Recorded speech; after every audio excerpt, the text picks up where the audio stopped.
let's continue. See what the girl was saying, or Sleeping Beauty was saying about Pekin, trip to Pekin. Let's see here. She stiffens, and she stiffens. He asks her what's wrong, and she says that she doesn't like bacon. He asks her why, and she says she doesn't know, but it's something she feels. So she asks him what happened to her there. He says she just went sightseeing. He asks her if she remembers the black grapes they saw there. She says there was one and a golden dragon too, and that's all she can remember. She feels that the grape is very important, and at this point, so do we. She also says she had it with her. A fact that will come back later, to haunt us later by being mostly annoying. He decides to let her rest for a while, and he walks off to go get some work done. But before he does, he runs into Jenny. Unfortunately, the conversation. Over here for that. Conversation. Wait. Is mostly professional. He asks her if she if she can go into town with the butler and get some clothes for Sleeping Beauty, and she curtly tells him that she will. That tension here is excellent. He then gets a file and Kung and goes out to the terrace to examine it. Hello? Didn't you just learn that the terrace was dangerous? Oh wait, maybe he thinks it's only dangerous for Erica, because that makes sense. Anyway, now we go to our dog, an army man, who are sitting in their jeep beside the busy highway, near the annoying footpath. It's about 80 degrees at this point, and our soldier is roasting, getting more and more ticked off. He longs to be back with his buddies, cleaning up at the craps game they like to play, but he can't, and that annoys him. That annoys him. He also is so sure that nothing's going to happen. They doze off every now and then, because if the dog can sleep, why can't he? Anyway, it is now time for more crappy villain antics. Our three minor villains merge with the congested traffic and roll slowly past our silly soldier. Our layabout loser wonders if they found the footpath, but Pearl, before Swine, tells him that's impossible. They drive on for a while, and then our dynamic duo will get out. Pearl tells him that she'll circle back in about an hour, making love after the job is done. She also reminds Sadu to take the Super 8 light camera with her. This will be the only smart thing that they do in this book. Carefully, they make their way back to where the footpath begins. Our silly soldier perks up when he sees them, but then relaxes when he sees Sado use the camera. Dang tourists, he cursed right before going back to sleep. Our U.S. soldier, ladies and gentlemen. What a moron. Anyway, our loathsome assassin and layabout loser make their way down the footpath to the spot they picked out earlier. What time is it? What? Huh? Oh, no. I misread the time. Let's go through here. Our assassin then takes a violin case out of the knapsack he had on his back. He opens it and puts the gun inside together. After our layabout loser makes sure the coast is clear, he runs off to go hang out with Pearl, because after spending so much time not doing anything, he wants to take a break by not doing anything. Our loathsome assassin enjoys some of the food and drink that were also in the knapsack as he lies in wait for his target to appear. Suddenly a twig snaps nearby. Jojo hides himself, and the young Russian guy, who might as well be wearing a red shirt, comes into view. His gun is drawn and he's ready for action, but none of that matters because Jojo is lying wait for him now too. He takes aim and fires, killing him, Mr. Red Shirt, instantly. After hiding the body, our loathsome assassin gets back to waiting for his original target. And his patience is rewarded. Eventually, a young blonde woman in a cute bathing suit comes out into the terrace, apparently getting ready to sunbathe. This must be her, he thinks to himself. He thinks as he has his weapon. The only other girl in there was dark hair. He waits until she's comfortably settled into the lounge chair, takes aim, and fires. Now, if it is okay, I'd like to take one moment after telling the story to ask, what the heck, man? You already knew that the terrorist was dangerous, and you made up all kinds of excuses so Sleeping Beauty wouldn't go out there, but it was okay for Jenny? Oh yes, she was the one that got shot. Thanks, Jojo. Because of you, the love triangle is now destroyed, and he'll never be able to meet up with her again, because she's dead. This event is only my third most hated woman in this book. This event is only my third most hated in this book. Because to be fair, stuff like this happens a lot in spy thrillers. Like this, the hero meets a girl and starts falling for her. Eventually, she is killed by the bad guys for an emotional twist that will help us cheer for him as he has some awesome scenes of revenge against them later. Unfortunately, what we get in this book is a bit less than satisfying. For example, let's see what happens to our loathsome assassin. After taking the shot, he packs up his stuff and makes his way back to the beginning of the footpath. Unfortunately for him, while he was camping for beautiful women, there was a changing of the guard for the Americans. instead of our silly sleeping soldier. Now there's our old pal, the soldier that got beat up by the Russians back at the hospital. And he doesn't want to get beat up again. Switch to a different script. Different part of it, yeah. Big mistake using a nearly finished notebook. So let's go. It's just, let's go. He doesn't want to get beat up again, so he's on the alert. He instantly sees Jojo as he climbs up to the road and yells for him to stop. When our loathsome assassin breaks into a run, he sends the dog after him. Jojo whirls around, just in time to see the great creature jump into the air, lock Joe on his left arm, and knock him to the ground. Our loathsome assassin's attempt to get the beast off of him are short-lived, because our alert soldier quickly catches up and smashes the butt of his rifle into his face, knocking him out cold. And that's Jojo's last scene. Disappointing, I know, but the worst is yet to come with these losers. Apparently, the Americans were able to get enough info out of our loathsome assassin to know exactly where Zado and Pearl were going to be, and they just bust in and surround them. Our minor villains, ladies and gentlemen. I have never seen a more useless group. And now let's get back to the main plot, where we find out what our hero was doing for all that time. Why he was doing his job, trying to get more info out of our Sleeping Beauty. Unfortunately, it wasn't going well. He was just about to take a break when Erica went to gaze out the window, overlooking the terrace. She sees Jenny and asks for a hero to come over and find out what's wrong with her. He quickly realizes the awful truth. He's very sad, but then his agent train takes over, and he realizes that this is a good opportunity to protect Erica.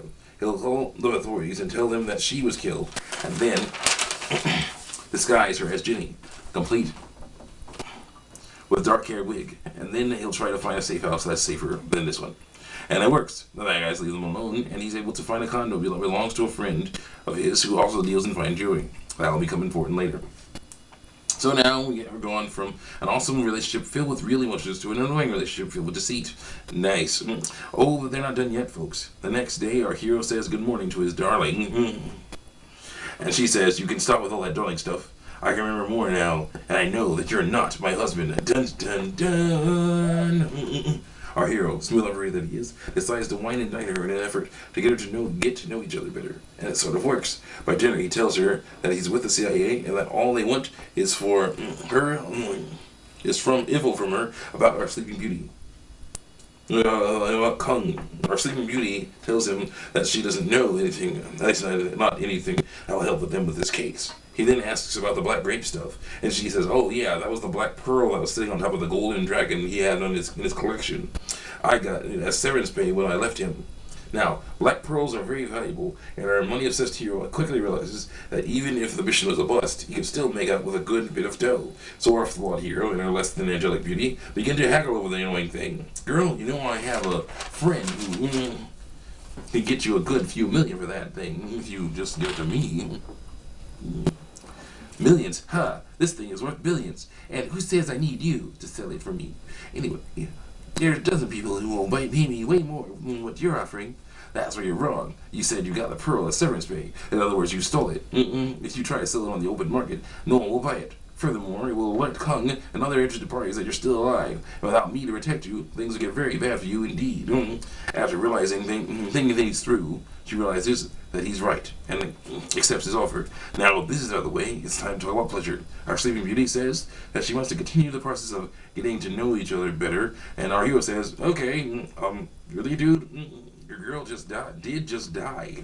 Are you really willing to have a romantic night with someone else so soon?" Yeah, maybe he's playing a trick on her. Anyway, she leads him up to her room, which is pitch black inside, by the way, and opens the door. She walks in, but then moves over to the left so he can't see her. He starts to walk in after her, but she puts her foot out, so he trips over it and falls flat on his face. As he regains his composure, she turns the light, revealing Dr. Eggman. Well, the words "old man" and "gleaming white teeth" or dentures are used to help describe him. So yeah, it's a guy that looks like Dr. Eggman in a black ninja outfit, at least to me, at least in my imagination. He tells our hero to freeze, and well, they freeze, and he has a choice because he's to obey because he's being held at silence gunpoint. Our hero then asks who the guy is, and he says, "Erica's father." "Well, what do you want?" "I heard your conversation earlier. I want the pearl, but only Erica knows where it is. I want her too." "Well, there she is." "Like, that's not Erica. That's Carlotta, her twin sister." Dun dun dun. Needless to say, our hero and our reviewer were so shocked at this revelation. Dr. Eggman goes on to explain how the dynamic duo of father and daughter got a call from the real Erica asking them to come and get her out of China. She then told him that if they did, she would give them the pearl she stole from Gunn, a pearl that is black and beautiful and round like a grave. Oh, and also worth billions of dollars. Our hero wonders about the tattoo, and Eggman tells him that Carlotta got one just like it, so she would look more like her sister. She also took some amnesia-causing drugs, so she would be more convincing to draw the other guys off the stage or something. Weird stuff. Draw all the guys off the stand and, try to make it easier for her to get out. Let's go. So there you are, ladies and gentlemen. The old intrigue on the book is now all but gone. But maybe the new intrigue coming up will be a good replacement. Well, let's see. After learning the truth from Carlotta and Dr. Eggman, our hero is given the assignment of going into China and getting Erica and the pearl. If he refuses, then a convenient tape of him haggling over the thing will be given to his boss. Realizing that he's trapped, our hero has no choice but to accept. Then Eggman climbs out the window he came in to get into the room because he's like a ninja or something. Oh yeah! During the conversation between them, our hero asks why Eggman can't just go into China himself, and he says that it's just better if he doesn't, probably because he's got warrants. A fact that will pay off later, and be one of the only cool things left in this book by that time. Anyway. After he leaves, our hero decides it's time to turn in, and I can understand why. He's got an annoying job he has to do tomorrow, and he'll need his rest. But Carla has other plans. She asks him if the offer to get to know each other better is still on. And he says that it is. And he's not kidding either. They actually have a romantic night together. Now, if it's okay, I would like to take another moment out from telling the story and ask, what the heck, man? Again, your girl just died. Not only that, but she was killed because of this girl. And you just found out that this girl isn't even the right one. Your girl was killed for a scam, and you're still willing to do stuff for the person who caused it to happen? That's just nasty. Anyway, the next morning, after probably kissing his fake wife goodbye, because it's her last scene, he heads to the airport to get started on his annoying mission. And here's where focus is lost again, because now we have bunches of both Russian and Chinese agents chasing after him. Taking that time, good.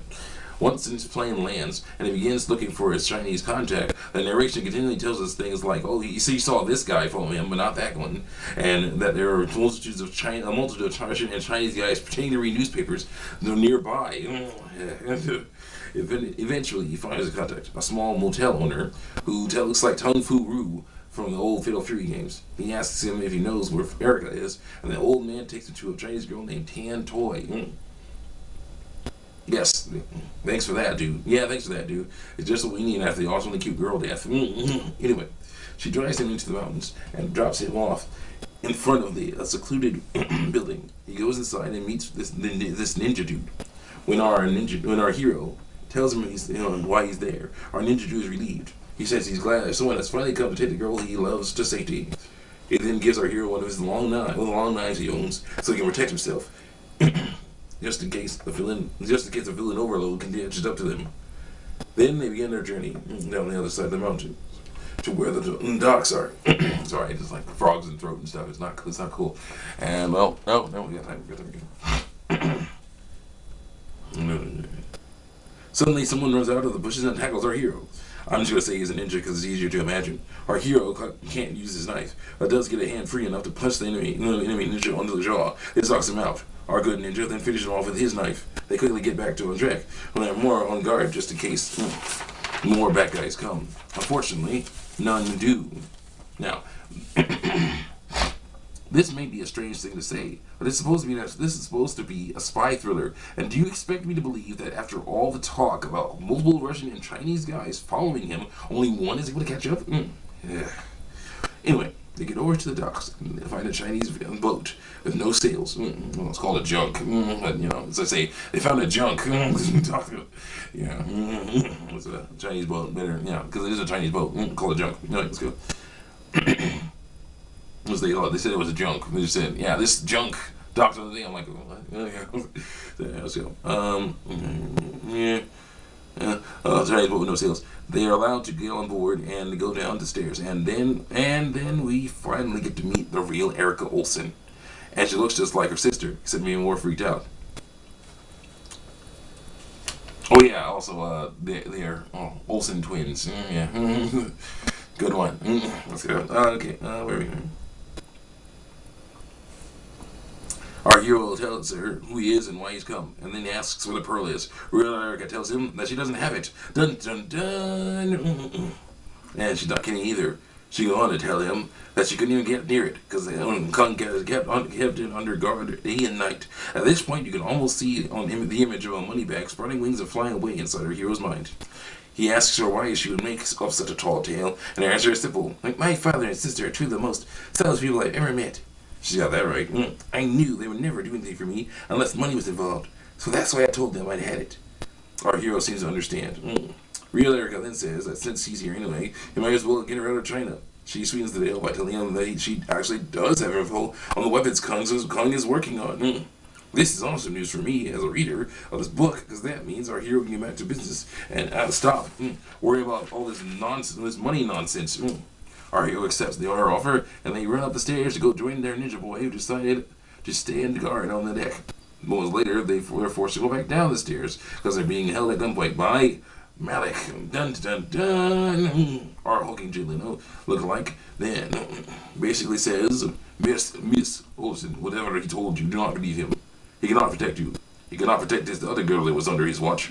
And I was like, oh, no, he didn't. He went on to say that she should come with him instead of him. Instead, and that she'll really be safe. And then she'll really be safe. Oh, yeah, girl. These guys who are known for killing people with information they want will make sure you stay safe. Strangely enough, she believes them for some reason. Maybe it's because our hero's just sent by her horrible family, or she has no choice in the matter, either do it or die. But either way, she willingly goes up the stairs with Malik's henchmen. Our hero makes a move to follow, but then remembers the gun pointed at him and stops. Our General Hulk tells him that there will be no escape for him this time and takes aim. But before he can fire, the ship is pelted by bullets. It's the Chinese, I guess. Then they hear Real Erica scream, but before they can do anything, there's more machine gun fire. They both run up the stairs, but it's too late. Real Erica is dead. Dun dun dun. Talk about snatching defeat from the jaws of victory. I thought we finally had something here, but apparently not. Malik and our hero are the only two people left alive after that attack. Continue, do we want to do another thing? Nope. We only have what? Are we missing a page? Are we missing a page? Yes, in that case, we'll come back next time.